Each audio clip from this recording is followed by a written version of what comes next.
Hi everyone, जोहार। हम लोग जो है पहले क्लास में जो है सारा क्लास कर चुके थे, यानी भारत पर अरबों का आक्रमण और तुर्कों के आक्रमण के बारे में जो है हम लोग क्लास में पढ़ चुके हैं। तो अरबों का आक्रमण और तुर्कों के आक्रमण का जो है जितना भी ऑब्जेक्टिव बनेगा, जैसे मोहम्मद गजनबी, मोहम्मद गौरी से, फिर मोहम्मद बिन कासिम से, कौन भारत पहले आए थे, कौन किसका आक्रमण सफल हुआ था, तो उससे जितना भी ऑब्जेक्टिव क्वेश्चन बनता है तो हम लोग जो है आज ऑब्जेक्टिव क्वेश्चन करेंगे, जो कि ये जो है एग्जाम में पूछे जाते हैं। तो पहला क्वेश्चन है, भारत पर प्रथम मुस्लिम आक्रमणकारी। तो भारत पर जो है पहला मुस्लिम आक्रमणकारी जो थे वो कौन थे और कब आए थे। क्वेश्चन क्या है, भारत पर प्रथम मुस्लिम आक्रमणकारी। तो भारत पर प्रथम मुस्लिम आक्रमणकारी कौन थे? तो अरब वासियों ने जो है सिंध के क्षेत्र में प्रथम आक्रमण किए थे, और वो कौन थे? मोहम्मद बिन कासिम। भारत पर प्रथम मुस्लिम आक्रमणकारी कौन थे? मोहम्मद बिन कासिम थे। और मोहम्मद बिन कासिम के नेतृत्व में जो है अरबों ने सिंध पर आक्रमण जो किए थे वो 711 ईस्वी और 712 ईस्वी में किए थे, जो कि 711 ईस्वी में बुदैला और उबुदैला के नेतृत्व में हुआ था, जो कि वो असफल आक्रमणकारी हुआ था, वो सफल नहीं हो पाया था। बट 712 ईस्वी में जो है सिंध पर आक्रमण किए थे, तो वो सफल हुआ था वो आक्रमण। और जब सिंध पर आक्रमण किए थे तो वहाँ के सिंध के राजा कौन थे? तो वो दाहिर थे। उस समय के राजा कौन थे? दाहिर थे। तो अरब आक्रमण के समय सिंध पर किसका शासन था? ये क्वेश्चन आ गया। तो अरब आक्रमण के समय जो है सिंध का शासक कौन थे? तो राजा दाहिर थे। नेक्स्ट क्वेश्चन है, गैर मुसलमानों की भूमि को क्या कहा जाता है? तो गैर मुसलमानों की भूमि को जो है क्या कहा जाता था? दार उल हर्ब। क्या कहा जाता था? गैर मुसलमानों की भूमि को दार उल हर्ब। मोहम्मद बिन कासिम ने मार्तंड मंदिर का ध्वस्त किस क्षेत्र में किया था? तो मोहम्मद बिन कासिम ने जो है मार्तंड मंदिर का ध्वस्त जो है कौन सा क्षेत्र में किए थे? मुल्तान के क्षेत्र में। किस क्षेत्र में किए थे? मुल्तान का क्षेत्र में। नेक्स्ट क्वेश्चन है, इस्लामी आचार विचार के कानून को क्या कहा जाता है? तो इस्लामी आचार विचार कानूनों को जो है शरीयत कहा जाता है। इस्लामी आचार विचार के कानूनों को शरीयत कहा जाता है। फिर क्वेश्चन में है, मोहम्मद गजनवी के आक्रमण के समय चालुक्यों की बेंगा शाखा का शासक कौन था? तो मोहम्मद गजनवी के आक्रमण के समय जो है चालुक्यों की बेंगा शाखा का शासक कौन था? तो चालुक्यों की बेंगा शाखा का शासक जो थे वो थे शक्ति वर्मा प्रथम। कौन थे? चालुक्यों की बेंगा शाखा का शासक तो शक्ति वर्मा प्रथम थे। हम लोगों ने जो है अगले वीडियो में पढ़े थे कि गजनवी वंश का संस्थापक कौन है। तो गजनवी वंश का संस्थापक अलाउद्दीन पढ़े थे हम लोग। और मोहम्मद गजनवी के पिता कौन थे? तो मोहम्मद गजनवी के पिता भी हम लोग पढ़े थे, सुबुक्तगीन। तो मोहम्मद गजनवी का पिता सुबुक्तगीन है। मोहम्मद गजनी ने सोमनाथ मंदिर पर जो है आक्रमण कब किए थे? और ये जो है सबसे चर्चित आक्रमण था। मोहम्मद गजनवी ने जो है सोमनाथ मंदिर पर आक्रमण कब किए थे? तो 1025 ईस्वी में। और ये जो है सबसे चर्चित आक्रमण था। और ये इस मंदिर पर आक्रमण करने के बाद जो है उसे 20 लाख दिनार मिला था, जो कि और आक्रमण से कई गुना ज़्यादा इसको जो है दिनारों की प्राप्ति हुआ था, धन की प्राप्ति हुआ था। तो मोहम्मद गजनवी ने सोमनाथ मंदिर पर आक्रमण कब किए थे? 1025 ईस्वी में। और इन्हें जो है बहुत सारे वहाँ से दिनार मिले थे, लगभग 20 लाख दिनार। नेक्स्ट क्वेश्चन है, मोहम्मद गजनवी का अंतिम आक्रमण जो था वो किसके विरुद्ध था? तो मोहम्मद गजनवी का आक्रमण जो था वो पंजाब के जाटों के विरुद्ध था, क्योंकि जब सोमनाथ मंदिर पर आक्रमण किए थे और मोहम्मद गजनवी धन दौलत लूट कर वापस गजनी साम्राज्य जा रहे थे, तो वहाँ पर जो है जाटों ने जो है उसे क्षति पहुंचाई थी और धन दौलत को जो है धन दौलत लूटने का कोशिश किए थे। तो ये फिर जो है 1027 ईस्वी में वापस आते हैं और जाटों के विरुद्ध जो है क्या करते हैं, आक्रमण करते हैं। नेक्स्ट क्वेश्चन है मोहम्मद गजनवी का दरबारी इतिहासकार कौन थे? तो मोहम्मद गजनवी का जो है दरबारी इतिहासकार उत्वी थे। मोहम्मद गजनवी का दरबारी इतिहासकार कौन थे? उत्वी थे। नेक्स्ट क्वेश्चन है मोहम्मद गजनवी के साथ भारत आने वाला प्रसिद्ध विद्वान व इतिहासकार कौन थे? तो मोहम्मद गजनवी के साथ भारत आने वाला प्रथम प्रसिद्ध इतिहासकार जो है वो कौन थे? और विद्वान और इतिहासकार तो वो अल-बरूनी थे। और सबसे पहले पुराणों का अध्ययन करने वाला पहला मुसलमान कौन थे? तो सबसे पहले पुराणों का अध्ययन करने वाला प्रथम मुस्लिम जो थे वो अल-बरूनी ही थे, क्योंकि पुराण तो हिंदू का है और इन्होंने जो है मुस्लिम होके पुराणों का अध्ययन किया था। तो ये क्वेश्चन बनता है कि पुराणों का अध्ययन करने वाला प्रथम मुस्लिम कौन थे? तो अल-बरूनी थे।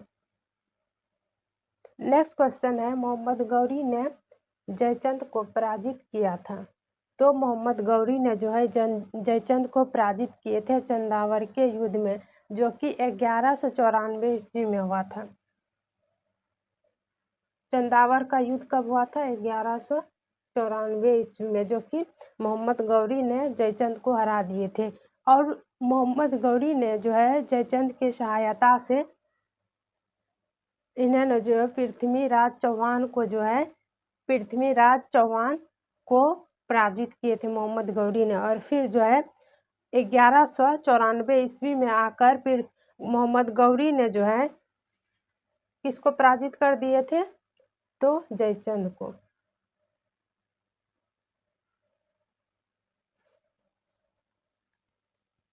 नेक्स्ट क्वेश्चन है मोहम्मद गौरी को प्रथम पराजित किया था। तो मोहम्मद गौरी को जो है प्रथम पराजित करने वाला कौन थे? तो वो थे भीम द्वितीय। तो क्वेश्चन में पूछे भी जाएंगे कि प्रथम मोहम्मद गौरी या फिर प्रथम तुर्क आक्रमणकारियों को पराजित करने वाला शासक कौन थे? तो वो कौन थे? भीम द्वितीय थे। नेक्स्ट क्वेश्चन है भारत में प्रथम अक्ता प्रदान मोहम्मद गौरी ने किसे प्रदान किए थे? तो भारत में जो है प्रथम अक्ता प्रदान मोहम्मद गौरी ने कुतुबुद्दीन ऐबक को किए थे। कुतुबुद्दीन ऐबक को किए थे। नेक्स्ट क्वेश्चन है किस तुर्क ने लूटमार की नीति को छोड़कर भारत में अस्थायी राजनीतिक शासन की स्थापना की नीति अपनाए? क्वेश्चन क्या है कि किस तुर्क ने लूटमार की नीति, यानी जो भी अरबवासी या फिर तुर्कवासी आते थे तो उसका मुख्य उद्देश्य रहता था धन दौलत को लूटना और इस्लाम धर्म का प्रचार प्रसार करना और फिर जो है धन दौलत को लूट कर वापस चले जाना। बट जब कुतुबुद्दीन ऐबक आए तो उसका जो है उसका था कि लूट मार नहीं करना है, बल्कि भारत में आके अस्थाई राजनीतिक शासन की स्थापना करना। तो वो ही थे जो कि भारत में आके अस्थाई राजनीति का स्थापना किए थे। तो वो कौन थे? कुतुबुद्दीन ऐबक थे। तो अगर क्वेश्चन में पूछे जाएंगे कि किस तुर्क ने लूट मार की नीति अब छोड़कर भारत में अस्थाई राजनीति की स्थापना किए थे? तो कुतुबुद्दीन ऐबक ने। नेक्स्ट क्वेश्चन है मोहम्मद गजनी के भारत अभियान के समय कश्मीर पर किस वंश का शासन था? तो मोहम्मद गजनवी के भारत अभियान के समय जो था उस टाइम जो है कश्मीर के शासक कौन थे? तो लोहार वंश थे। शासन कौन करते थे? तो लोहार वंश शासन करते थे वहाँ पर। नेक्स्ट क्वेश्चन है 8वीं शताब्दी के मध्य में दिल्ली नगर की नींव किस शासक ने रखी? 8वीं शताब्दी में जो है 8वीं शताब्दी के मध्य में दिल्ली नगर की नींव किस शासक ने रखे थे? तो तोमर शासक अनंगपाल ने। तोमर शासक अनंगपाल ने रखे थे। फिर नेक्स्ट क्वेश्चन है बगदाद के खलीफा द्वारा मुस्लिम शासकों को इस्लाम के रक्षक के रूप में कौन सी उपाधि प्रदान की जाती थी? तो बगदाद के खलीफा अल आदिल बिल्लाह के द्वारा जो है मुस्लिम शासकों को इस्लाम के रक्षक के लिए कौन सा उपाधि देते थे? आमीन उल मिल्लत। ठीक है, कौन सा उपाधि देते थे? आमीन उल मिल्लत। नेक्स्ट क्वेश्चन है सुल्तान खुसरो किस साम्राज्य का अंतिम शासक था? तो सुल्तान खुसरो जो थे वो किस साम्राज्य का अंतिम शासक था? तो वो था गजनी साम्राज्य का। नेक्स्ट क्वेश्चन है 1775 से लेकर 1206 ईस्वी तक भारत पर किस विदेशी शासक ने लगातार शासन किए? तो 1175 ईस्वी से लेकर 1206 ईस्वी तक जो है भारत पर किसका था आक्रमण? कौन करते थे? तो वो थे शिहाबुद्दीन, जिसको मोहम्मद गौरी कहते हैं, और मोहम्मद गौरी को ही क्या कहते हैं? शिहाबुद्दीन। नेक्स्ट क्वेश्चन है आबू पर्वत के निकट माउंट आबू पर्वत जो थे उसके निकट 1778 ईस्वी में किस शासक ने मोहम्मद गौरी को जो है पराजित किया था? तो मूलराज ने। मूलराज। नेक्स्ट क्वेश्चन है मोहम्मद गौरी के आक्रमण के समय अनहिलवाड़ा का शासक कौन था? तो मोहम्मद गौरी के आक्रमण के समय जो है अनहिलवाड़ा का शासक कौन था? तो वो था भीमदेव। कौन थे? भीमदेव।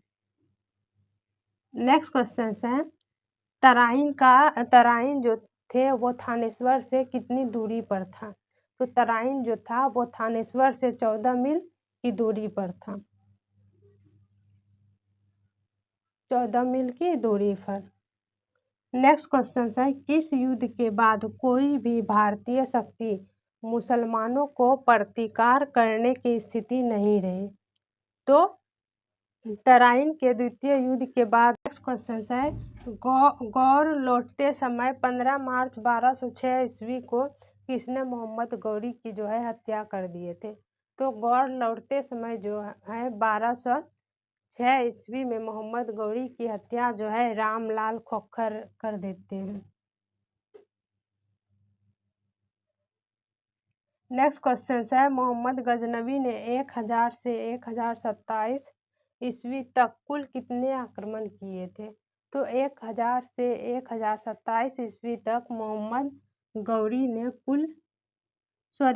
गजनवी ने कुल 17 बार आक्रमण किए थे।